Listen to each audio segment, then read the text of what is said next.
Website आहे लाडकी बहीण योजनेची अधिकृत वेबसाईट। मी तिला एकदा रिफ्रेश केलं आणि या ठिकाणी केवायसी करण्याचं बॅनर आहे, त्यावरती मी क्लिक केलं आणि पाहू शकता तुम्ही केवायसी करण्याचं पेजच ओपन होत नाहीये। 31 डिसेंबर पर्यंत केवायसी करण्याच्या तारखेत तुम्ही मुदतवाढ केली पाहिजे, कारण वेबसाईट चालत नाही आणि खूप साऱ्या लाडक्या बहिणी केवायसी करण्याच्या राहिलेल्या आहेत। सर्व लाडक्या बहिणींना केवायसी कंपल्सरी करायला सांगितलं जात आहे आणि 18 नोव्हेंबर शेवटची तारीख आहे जी जाहीर झालेली आहे।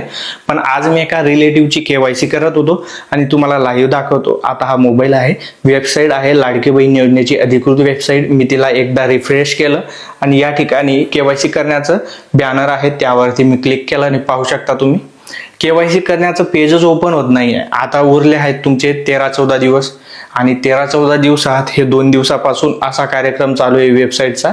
केवायसी करतील तरी कुठून लाडक्या बहिणी, आणि जर असं चालत राहिलं तर बाकीच्या लाडक्या बहिणी सुटतील आणि मग त्यांचे हप्ते जे पात्र असूनही अपात्र ठरवले जातील।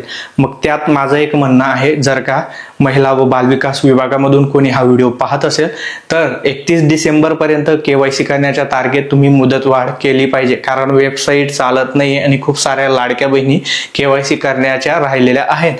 आणि दुसरा सर्वात मोठा प्रश्न, ज्या लाडक्या बहिणींचे पती वारलेले आहेत, म्हणजे विधवा महिला आहेत, घटस्फोटित महिला आहेत, ज्या पतीपासून वेगळे राहतात किंवा ज्यांचे वडील वारलेले आहेत, ज्या महिला अविवाहित आहेत, मग अशा महिलांनी जो सेकंड आधार नंबर मागितला जातोय पतीचा किंवा वडिलांचा, मग अशा ठिकाणी कोणाचा आधार नंबर द्यायचा हा सर्वात मोठा प्रश्न आहे, ते त्या महिलांना पडलेला आहे।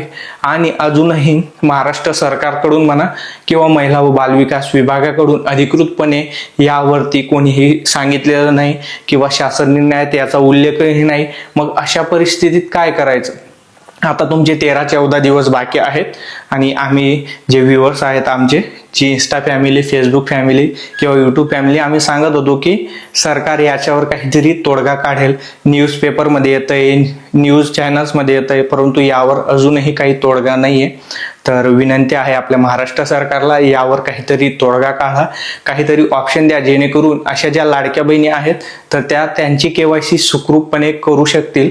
आणि याबद्दल काहीतरी अधिकृत माहिती तुम्ही दिली पाहिजे सोशल मीडियाच्या माध्यमातून किंवा GRच्या माध्यमातून।